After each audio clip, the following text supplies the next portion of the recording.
Acqua clamorosa. In 40 minuti è scesa la pioggia, l'acqua che scende in una settimana probabilmente, decaditoi, le fognature, ma gli stessi campi fossati non hanno tenuto e purtroppo abbiamo avuto tantissime famiglie che sono andate sotto con diversi danni. Tie break, il bar della palestra, che danni avete avuto? Acqua ingente, acqua all'interno, frighi spostati, spenti, congelatori, e chi più ne ha più ne metta, fango ovunque. E danni materiali, quindi anche economici importanti? I frighi Frighi, sicuramente. purtroppo sì, esatto, materiali e via dicendo. Ecco, il custode della palestra ci diceva che non aveva mai visto allagarsi anche la palestra, quindi è stata straordinaria come pioggia. Esatto, sì, esatto. Proprio, cioè arrivava e acqua saliva proprio a vista d'occhio. E quanto tempo è durata?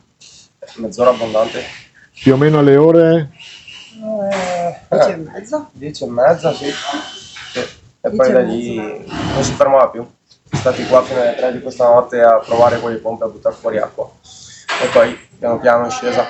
Qua siamo nel campo sportivo e praticamente il sottopassaggio che è ancora allagato. Esattamente, è tutto allagato e questo è il sottopassaggio che poi porta nella via principale di Porto Tolle.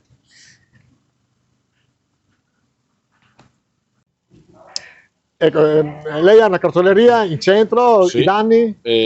Praticamente davanti niente e da dietro 10 cm d'acqua, tutto il materiale da buttare via e il pavimento da rifare.